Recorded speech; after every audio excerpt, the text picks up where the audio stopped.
ആഗ്രഹിച്ച ഒരു ഭാഗം എബ്രായ ലേഖനം അതിൻ്റെ 8-ാം അധ്യായത്തിൻ്റെ 7 മുതലുള്ള വാക്യങ്ങൾ. ഒന്നാമത്തെ നിയമം കുറവില്ലാത്തതായിരുന്നു എങ്കിൽ രണ്ടാമത്തേതിന് ഇടം അന്വേഷിക്കുകയില്ലായിരുന്നു. ഒന്നാമത്തെ നിയമം ഇല്ലാത്തതായിരുന്നുവെങ്കിൽ രണ്ടാമത്തതിന്റെ ഇടം അന്വേഷിക്കത്തില്ലായിരുന്നു. ഇനി 10 തൊട്ടുള്ള വാക്യങ്ങൾ. ഈ കാലം കഴിഞ്ഞ ശേഷം ഞാൻ ഇസ്രായേൽ ഗ്രഹത്തോട് ചെയ്യുവാനിരിക്കുന്ന നിയമം ഇങ്ങനെയാകുന്നു. ഞാൻ എന്റെ ന്യായപ്രമാണം അവരുടെ ഉള്ളിലാക്കി അവരുടെ ഹൃദയങ്ങളിൽ എഴുതും. ഞാൻ അവർക്ക് ദൈവമായും അവർ എനിക്ക് ജനമായും ഇരിക്കും. ഇനി അവരിൽ ആരും തന്റെ കൂട്ടുകാരനെയും തന്റെ സഹോദരനെയും കർത്താവിനെ അറിയുക എന്ന് ഉപദേശിക്കുകയില്ല. അവർ ആബാലവൃത്തം എല്ലാവരും എന്നെ അറിയും. ഞാൻ അവരുടെ അകൃത്യങ്ങളെ കുറിച്ച് കരുണയുള്ളവനാകും. അവരുടെ പാപങ്ങളെ ഇനി ഓർക്കുകയുമില്ല എന്ന് കർത്താവിന്റെ അരുളപ്പാട്. ദൈവമക്കളെ, ഇവിടെ 2 നിയമത്തെ കുറിച്ച് പറയുന്നു. ഒന്നാമത്തെ നിയമം അല്ലെങ്കിൽ ഒന്നാമത്തെ പഴയ നിയമം അത് കുറവുള്ളതായിരുന്നു.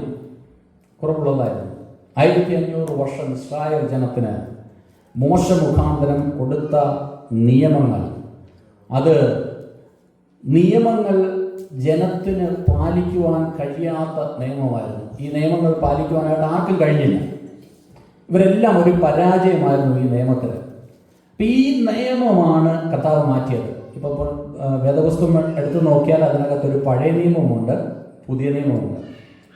എല്ലാത്തിനകത്തും ഒരു 2 കാര്യങ്ങളുണ്ട്. പഴയ നിയമമുണ്ട്, പുതിയ നിയമമുണ്ട്. പഴയ നിയമം എന്ന് പറഞ്ഞാൽ നിയമത്തിനെ അനുസരിച്ച്, നിയമത്തിന് അധിഷ്ഠിതമായിട്ടല്ല, നിയമത്തെ ലോയാണ് പഴയ നിയമത്തിൻ്റെ ഒരു വ്യവസ്ഥ. എല്ലാം നല്ല കാര്യങ്ങളാണ്. ലോജിക്കലി ചിന്തിച്ചാൽ ഇതെല്ലാം നല്ല കാര്യമാണ്. പക്ഷേ മനുഷ്യന് ഫോളോ ചെയ്യുവാനായിട്ട് കഴിയത്തില്ല. ഹല്ലേലൂയ. നമ്മുടെ ജീവിതം ഒന്ന് എടുത്ത് നോക്കിയാൽ 2 സ്റ്റേജാണ് ഇവരുടെ ജീവിതത്തിൽ നടക്കുന്നത്. ഒന്ന്, നമ്മൾ ചെറുതായിരിക്കുന്ന സമയത്ത്, നമ്മുടെ കുഞ്ഞുങ്ങളായിരിക്കുന്ന സമയത്ത് അവരെ നമ്മൾ ശിക്ഷിക്കാറുണ്ട്. കാര്യം അവർ കുരുത്തക്കേട് കാണിച്ചാൽ നമ്മൾ അവരെ ശിക്ഷിക്കണം, അവരെ കറക്റ്റ് ചെയ്യണം. എന്നാൽ ഒരു സ്റ്റേജ് വന്നു കഴിയുമ്പോൾ ഇവർ നമ്മളൊക്കെ പറയുന്നത് കേൾക്കുന്ന അവരെ നമുക്ക് ശിക്ഷിച്ചത് കൊണ്ടാണ്. അപ്പം മാതാപിതാക്കൾ ശിക്ഷിക്കുന്നത് കൊണ്ട് കുഞ്ഞുങ്ങൾ പറഞ്ഞാൽ കേൾക്കും. അല്ലാതെ അവർക്ക് അങ്ങനെ പറഞ്ഞാൽ കേൾക്കാനുള്ള വെളിപ്പാടൊന്നുമില്ല. അതുകൊണ്ട് നമ്മൾ അവരെ വഴക്ക് പറയും, ശിക്ഷിക്കുകയൊക്കെ ചെയ്യും. പക്ഷെ ഒരു സ്റ്റേജ് കഴിയുമ്പോൾ, ഒരു 10-25 വയസ്സായെന്ന് വെച്ചോ, അല്ലെങ്കിൽ ഒരു 10-15 വയസ്സായെന്ന് വെച്ചോ, നമ്മൾ അവരെ ശിക്ഷിക്കാറില്ല. പകരം പക്ഷേ ഇവർ നമ്മൾ പറഞ്ഞാൽ കേൾക്കും. അതെന്തുകൊണ്ടാണ് കേൾക്കുന്നത്? നമ്മൾ അടിക്കുമെന്ന് പേടിച്ചിട്ടുണ്ടോ? 10-25 വയസ്സ് കഴിഞ്ഞിട്ട് ആരെങ്കിലും അടിക്കുമെന്ന് പേടിച്ചിട്ടല്ലേ ശിക്ഷിക്കുന്നത്? ആ പിതാവിനോടും മാതാവിനോടുമുള്ള റെസ്പെക്റ്റ്, ഒരു ബഹുമാനം, ആ സ്നേഹത്തിൽ നിന്നുകൊണ്ടാണ് പലതും കേൾക്കുന്നത്. പക്ഷേ 5 വയസ്സുള്ളപ്പോഴും 10 വയസ്സുള്ളത് ഈ റെസ്പെക്റ്റിലും ബഹുമാനം ഒന്നും കാണത്തില്ല.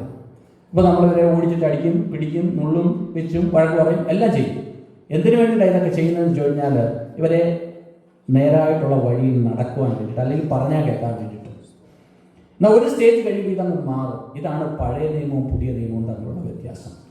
പഴയ നിയമത്തിൻ്റെ ഈ വ്യവസ്ഥകളൊക്കെ ഒന്ന് മനസ്സിലാക്കണമെങ്കിൽ ആവർത്തന പുസ്തകം 28-ാം അധ്യായം വായിച്ചു നോക്കിയാൽ അനുഗ്രഹങ്ങളുടെ വലിയൊരു പെരുമഴ. ഇത് നമ്മൾ പലപ്പോഴും എടുക്കാറുണ്ട്. പക്ഷെ അതിന് ശേഷം വേറൊരു ഒരു ഭാഗം അങ്ങോട്ട് തുടങ്ങുന്നുണ്ട്, നീ അനുസരിച്ചില്ലേലുള്ള പ്രശ്നങ്ങൾ. ഹല്ലേലൂയ. ഇപ്പോൾ പലപ്പോഴും നമുക്ക് ഈ ആദ്യത്തെ ഭാഗം മാത്രം വായിച്ച് നമ്മൾ ആമീൻ പറയാം. കാര്യം നമുക്ക് അത്രയും പറഞ്ഞാൽ മതിയല്ലോ. എന്നാൽ ഒരു കാര്യം മനസ്സിലാക്കണം, പുതിയ നിയമസഭ ആവർത്തന 28-ന്റെ ബേസിലുള്ള സഭയല്ല.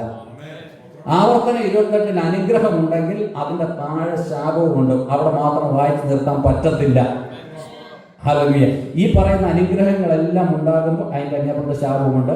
ഈ കാര്യങ്ങളൊക്കെ നിങ്ങൾ അനുസരിച്ചാൽ നിങ്ങൾ ഇനി അനുഗ്രഹങ്ങൾ നേടുവാനായിട്ട് ഇടയാകും. പല വീടുകളിലൊക്കെ ആ വാക്യങ്ങളൊക്കെ എഴുതി വെച്ചത് നല്ലതാണ്. പക്ഷേ പുതിയ നിയമസഭ ആ അനുഗ്രഹത്തിൻ്റെയും ആ ശാപത്തിൻ്റെയും ആ ഒരു വ്യവസ്ഥയിലുള്ള സഭയല്ല. പകരം ഇത് ഗ്രേസിൻ്റെ, ഇത് ഹല്ലേലൂയ, ആ ദൈവത്തിൻ്റെ ആ മഹാസ്നേഹത്തിൻ്റെ ബേസ് ചെയ്തിട്ടുള്ള ഒരു സഭയാണെന്നുള്ള കാര്യം നിങ്ങൾ മറക്കരുത്. ഇവിടെ വായിച്ച ഭാഗത്തിലേക്ക് മടങ്ങി വരാം. 12-ാമത്തെ വാക്യം ആദ്യം ഇങ്ങനെ വായിക്കുന്നുണ്ട്.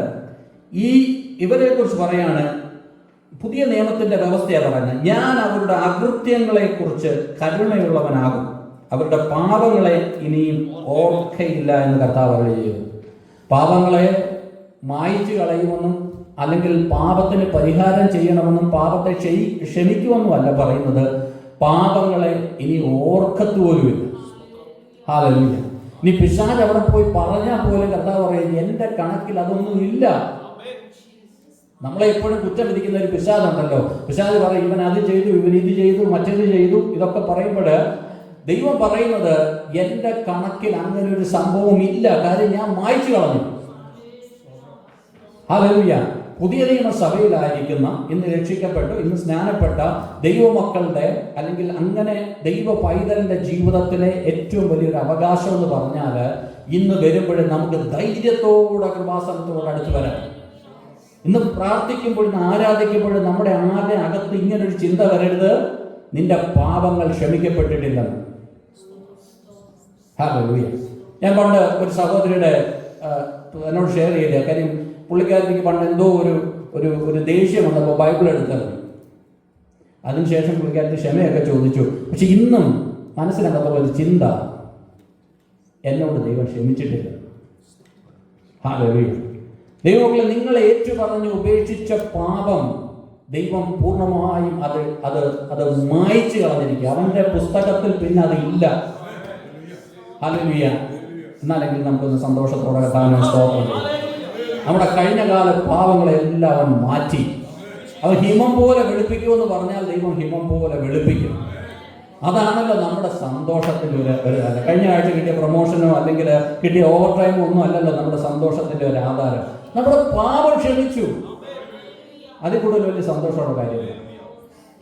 രണ്ടാമത് അവിടെ പറയുന്ന ഒരു കാര്യം, പാപങ്ങളെ ഇനി ഓർക്കയില്ല എന്ന് യഹോവയുടെ അരുളപ്പാട്. പിന്നെ അതിന്റെ 11-ാം വാക്യം, ഇനി അവരിൽ ആരും തന്റെ കൂട്ടുകാരനെയും തന്റെ സഹോദരനെയും കർത്താവിനെ അറിയുക എന്ന് ഉപദേശിക്കുകയില്ല. അവർ ആബാലവൃത്തം എല്ലാവരും എന്നെ അറിയും. Praise the Lord. ഹല്ലേലൂയ. ഇനിയും സ്നാനപ്പെട്ട കുഞ്ഞുങ്ങളെ, നിങ്ങളോട് ഇനി ഞങ്ങൾ പറയേണ്ട കാര്യമില്ല.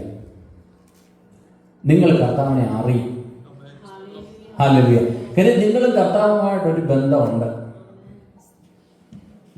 നിങ്ങളുടെ ഹൃദയത്തിന്റെ പലകമേല് കർത്താവ് എഴുതുക, ദൈവത്തിന്റെ വചനം എഴുതുക. ഇനി 10-ാമത്തെ വാക്യം കൂടെ വായിച്ചു. ഈ കാലം കഴിഞ്ഞ ശേഷം ഞാൻ ഇസ്രായേൽ ഗൃഹത്തോട് ചെയ്യുവാനിരിക്കുന്ന നിയമം ഇങ്ങനെയാകുന്നു. ഞാൻ എന്റെ ന്യായപ്രമാണം അവരുടെ ഉള്ളിലാക്കി അവരുടെ ഹൃദയങ്ങളിൽ എഴുതും. ഞാൻ അവർക്ക് ദൈവമായും അവർ എനിക്ക് ജനമായും ഇരിക്കും. Praise the Lord. വലിയൊരു പ്രിവിലേജ് തരുക. നേരത്തെ കഥാമദാസൻ ഓർപ്പിച്ചല്ലോ, സിറ്റിസൺഷിപ്പ് മാറി. പറയാണ്, ഇനിയും നിങ്ങളുടെ ദൈവം ഞാനാണ്. ഇനി ലോകത്തുള്ള മനുഷ്യരൊന്നും അല്ല നിങ്ങളുടെ ദൈവം, പണമല്ല നിങ്ങളുടെ ദൈവം, അല്ലെങ്കിൽ ഇവിടുത്തെ വിഷയങ്ങളല്ല നിങ്ങളുടെ ദൈവം. നിങ്ങളുടെ ദൈവം ഞാനാണ്. നിങ്ങൾ എൻ്റെ ജനവും ഞാൻ നിങ്ങളുടെ ദൈവവും. ഇത് വലിയൊരു പ്രിവിലേജ് ഉണ്ട് മക്കളെ. ഹല്ലേലൂയ. അത്രയ്ക്ക് ആ ഒരു അംബ്രല്ലയുടെ കീഴിലാണ് നമ്മൾ ആയിരിക്കുന്നത്. നേരത്തെ പറഞ്ഞതുപോലെ നമുക്ക് വേണ്ടിയിട്ട് നിയമങ്ങളെ ഇവിടെ ദൈവം മാറ്റും, നമുക്ക് വേണ്ടി വഴികളെ തുറക്കും. കാര്യം നമ്മൾ ആ കർത്താവിൻ്റെ, ആ ദൈവത്തിൻ്റെ മക്കളാണ്. പിന്നെ അവിടെ പറയുന്നു, ന്യായപ്രമാണത്തെ നിങ്ങളുടെ ഉള്ളിലാക്കി. മോശ ഇത് ചുമന്നുകൊണ്ട് വന്നതാണ്. ചുമന്നുകൊണ്ട് വന്നപ്പോൾ പുള്ളിക്ക് ഇതൊക്കെ കണ്ട് ദേഷ്യം വന്ന് ഉടച്ച് പൊട്ടിച്ച്.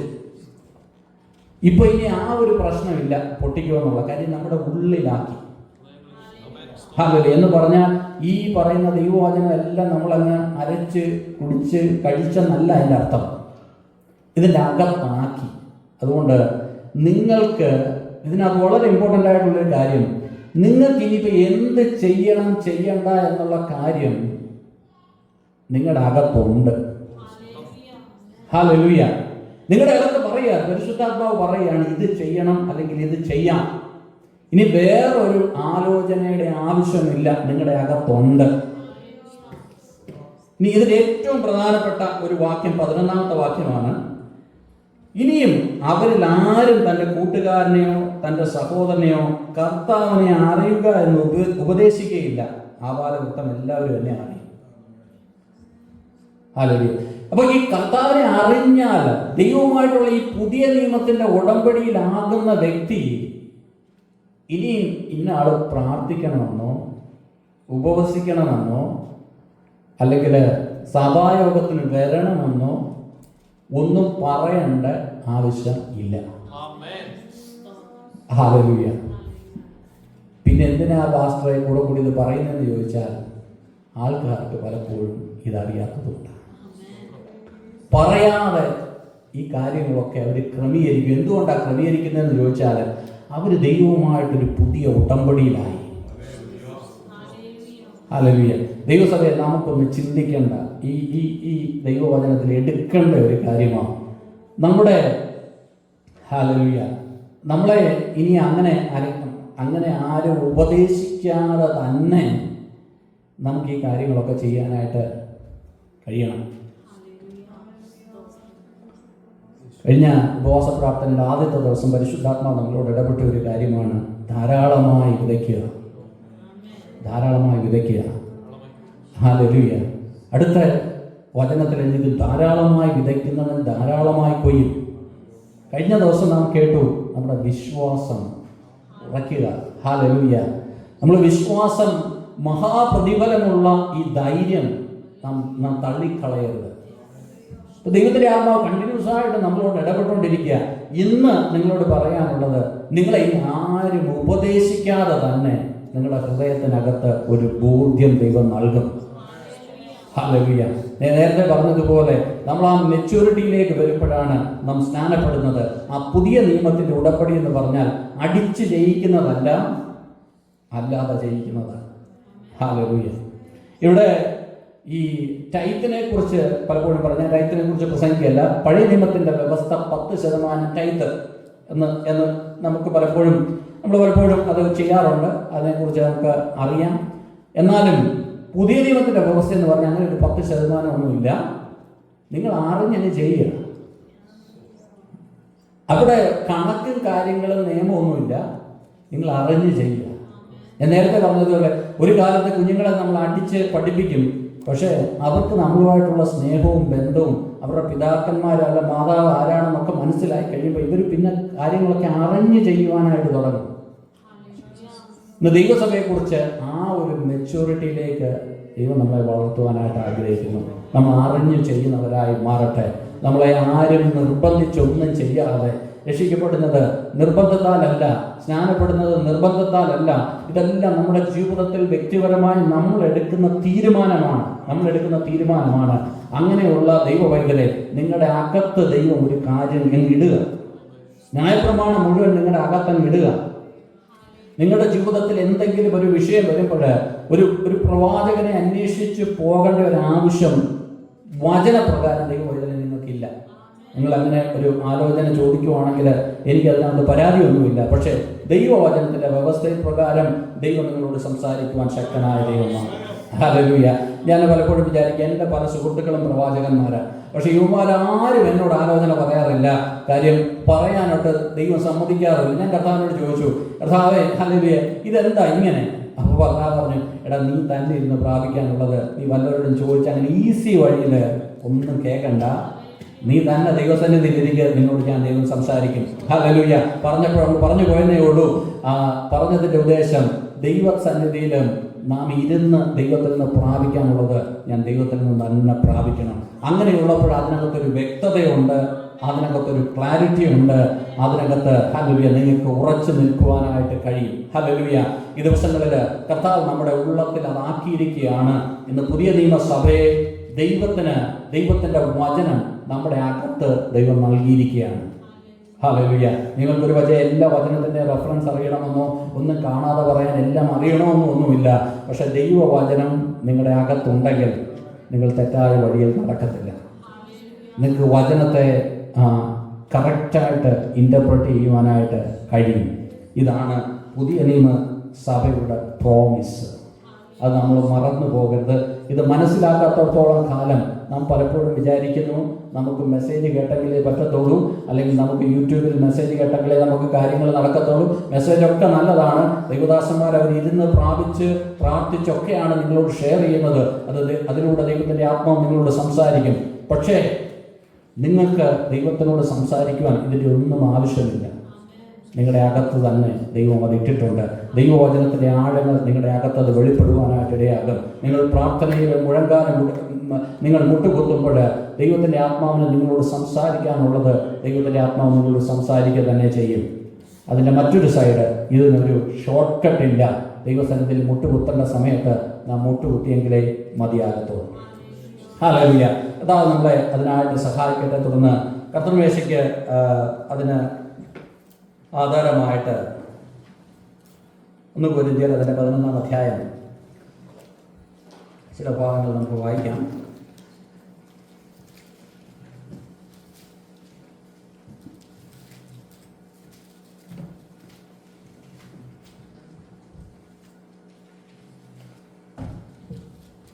അതിലെ 23 മുതലുള്ള വാക്യങ്ങൾ.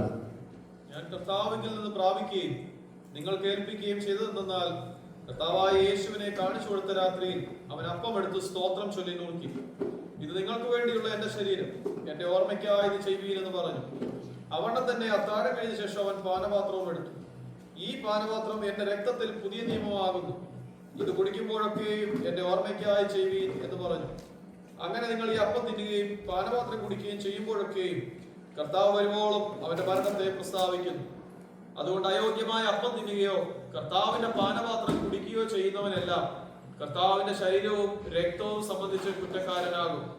മനുഷ്യൻ തന്നെത്താൻ ശോധന ചെയ്തിട്ട് വേണം ഈ അപ്പം തിന്നുകയും പാനപാത്രത്തിൽ നിന്ന് കുടിക്കുകയും ചെയ്യുവാൻ. തിന്നുകയും കുടിക്കുകയും ചെയ്യുന്നവൻ ശരീരത്തെ വിവേചിക്കാഞ്ഞാൽ തനിക്ക് ശിക്ഷാവിധി തിന്നുകയും കുടിക്കുകയും ചെയ്യുന്നു.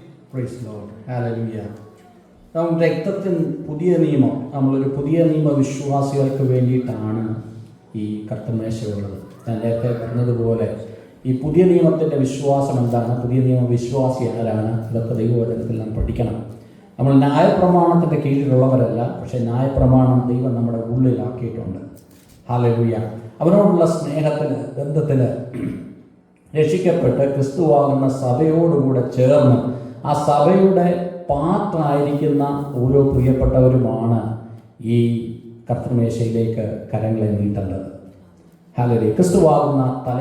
ക്രിസ്തു തലയാകുന്ന സഭയുടെ പാർട്ടാണ്. കാര്യം നാം കർത്താവിനോടുകൂടെ ചേരുവാൻ വേണ്ടിയിട്ടാണ് സ്നാനപ്പെട്ടിരിക്കുന്നത്. കർത്താവിനോടുകൂടെ ചേരുമ്പോൾ തന്നെ ദൈവസഭയോടും കൂടെ നാം ചേരുന്നു, കർത്താവിൻ്റെ ശിഷ്യനായിരിക്കുന്നു.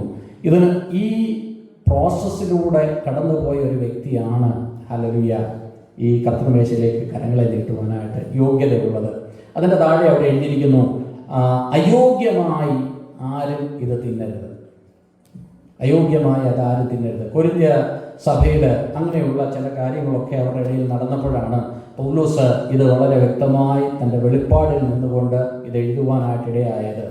ഇത് കർത്താവിൻ്റെ ശരീരമാകിയാൽ വളരെ സീരിയസ് ആയിട്ടാണ് ഇതിനകത്ത് കരങ്ങളെ നീട്ടുവാനായിട്ട് ഒരു വ്യക്തിക്ക് അവകാശമുള്ളൂ. കർത്താവിൻ്റെ ആ ക്രൂശ് മരണത്തെ നാം പിന്നെയും ഓർക്കുന്ന ഒരു ശുശ്രൂഷയാണ് ഈ ഹല്ലേലൂയ കർത്തൃമേശ എന്ന് പറയുന്നത്. കർത്താവ് വരുവോളം ഇത് ചെയ്യുവാനായിട്ട് ദൈവസഭയ്ക്ക് ദൈവം കൊടുത്തിരിക്കുന്ന ഒരു വ്യവസ്ഥയാണ്, കൽപ്പനയാണ്.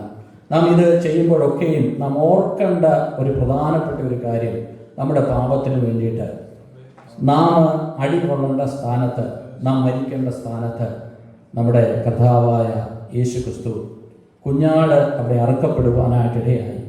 അവൻ നമ്മുടെ പാപങ്ങളെ ഒരിക്കലും ഓർക്കാതെ വേണം. അവൻ്റെ ക്രൂശ് മരണത്താൽ അത് അവൻ മറച്ചു കളഞ്ഞു, അല്ലെങ്കിൽ അവൻ മായിച്ചു കളഞ്ഞു. ഹല്ലേലൂയ. ഇന്ന് നാം ദൈവസന്നിധിയിലായിരിക്കുമ്പോൾ കർത്താവ് നമുക്ക് വേണ്ടി അടി കൊണ്ടതൊക്കെ നമുക്കൊന്ന് ഓർത്താൽ, ഈ അടിയൊക്കെ എനിക്ക് അല്ലെങ്കിൽ ഞാൻ കൊള്ളേണ്ടതായിരുന്നു. ഒരു ചെറിയൊരു മുട്ടുസൂചി പോലും നമ്മുടെ ശരീരത്തെ കുത്തിയാൽ അതിൻ്റെ വേദന നമുക്ക് എത്രത്തോളം ഉണ്ടെന്ന് നമുക്ക് മനസ്സിലാക്കാം. അപ്പം എൻ്റെ കർത്താവ് ഹല്ലേലൂയ ആയിരങ്ങളിൽ പതിനായിരങ്ങളിൽ സുന്ദരനായവൻ, കണ്ടാൽ ഹല്ലേലൂയ ഉറുക്കത്തക്ക രീതിയിൽ, കണ്ടാൽ ആളറിയാത്ത രീതിയിൽ അവൻ തകർക്കപ്പെടുവാനായിട്ടിടയായി. ഹല്ലേലൂയ. ഇന്ന് നമുക്ക് അതൊന്ന് ധ്യാനിക്കാം. എന്തിനു വേണ്ടിയിട്ടാണ് നാം അത് ധ്യാനിക്കേണ്ടത്? ഹല്ലേലൂയ. കർത്താവിൻ്റെ ആ കഷ്ടപ്പാടിനെ ഓർത്ത് വിലപിക്കുവാൻ വേണ്ടിയിട്ടല്ല ദൈവം നമ്മളെക്കുറിച്ച് ആഗ്രഹിക്കുന്നത്. പകരം ഹല്ലേലൂയ അവൻ നമ്മളോട് പറയുന്ന വലിയൊരു കാര്യമുണ്ട്, നിങ്ങൾ എന്നെ ചൊല്ലി കരയണ്ട, നിങ്ങൾ നിങ്ങളെയും നിങ്ങളുടെ ഹല്ലേലൂയ സന്താനങ്ങളെയും ഹല്ലേലൂയ നിങ്ങളുടെ ഹല്ലേലൂയ തലമുറകളെയും ചൊല്ലി കരയുമെന്നാണ് കർത്താവ് തന്നെ തൻ്റെ ക്രൂശ് മരണത്തോടനുബന്ധിച്ച് താൻ പറയുവാനായിട്ട് ഇടയായത്. എന്തുവാണ് ദൈവസഭയെ ഇതിനകത്ത് നിന്ന് എന്താണ് നമുക്ക് മനസ്സിലാക്കുവാനായിട്ടുള്ളതെന്ന് ചോദിച്ചാൽ, നമ്മുടെ പാപം ചെറുതല്ലായിരുന്നു. നമ്മുടെ പാപം ഹല്ലേലൂയ മരണകരമായിരുന്നു. നമ്മുടെ പാപം വളരെ സീരിയസ് ആയിരുന്നു. അതാണ് ഹല്ലേലൂയ തൻ്റെ മരണത്താൽ താൻ ഈ അനുഭവിച്ച ഈ പങ്കപ്പാടുകളൊക്കെ വിളിച്ചു പറയുന്ന ഒരു കാര്യം, നിന്റെ പാപം ചെറുതല്ലായിരുന്നു. ഹല്ലേലൂയ. ഇവിടെ ഇരിക്കുന്ന ആരും പാപത്തെ ലൈറ്റായി കാണരുത്. നിങ്ങളൊരു പക്ഷേ രക്ഷിക്കപ്പെട്ടവരായിരിക്കാം, അല്ലെങ്കിൽ സ്നാനപ്പെട്ടവരായിരിക്കാം, അല്ലെങ്കിൽ അല്ലാതെ ഉള്ളവരായിരിക്കാം. ഇതൊന്നും ഹല്ലേലൂയ പാപം ചെയ്യുവാൻ നിങ്ങൾക്ക് ലൈസൻസ് തരുന്നില്ല. കാര്യം പാപത്തിൻ്റെ ശമ്പളം മരണമത്രേ. ഇന്ന് ലോകത്തിൽ പലരും ഇന്ന് പാപത്തെ പച്ചവെള്ളം പോലെ കുടിച്ചുകൊണ്ടിരിക്കുമ്പോൾ പലപ്പോഴും ആ പാപത്തിൻ്റെ ആ കോൺസിക്വൻസസ് എന്താണെന്ന് അറിയാതെ അതിനകത്ത് അകപ്പെട്ടുകൊണ്ടിരിക്കുന്ന ഹല്ലേലൂയ അനേക പ്രിയപ്പെട്ടവരുണ്ട്. ഒരു കാര്യം ഞാൻ ഇന്ന് പറയട്ടെ, നിന്റെ പാപം ചെറുതല്ലായിരുന്നു. നിന്റെ പാപം ഇത്ര കടും ചുവപ്പായിരുന്നത് കൊണ്ടാണ് എൻ്റെ കർത്താവ് ഇതെല്ലാം സഹിക്കേണ്ടതായിട്ട് വന്നത്. ഹല്ലേലൂയ. അവൻ ഇതെല്ലാം സഹിച്ചപ്പോഴും ഹല്ലേലൂയ ആ സഹിച്ചതിൻ്റെ വേദനയല്ല എൻ്റെ ദൈവം അവിടെ പറയുന്നത്, എൻ്റെ കർത്താവ് അവിടെ പറയുന്നത്. പകരം താൻ വിളിച്ചു പറയുന്ന മറ്റൊന്നാണ്, ഹല്ലേലൂയ നിന്റെ പാപം ചെറുതല്ലായിരുന്നു എങ്കിലും ഹല്ലേലൂയ അതിന് കൊടുക്കേണ്ട വില ഏകജാതനായ പുത്രന്റെ രക്തമായിരുന്നു.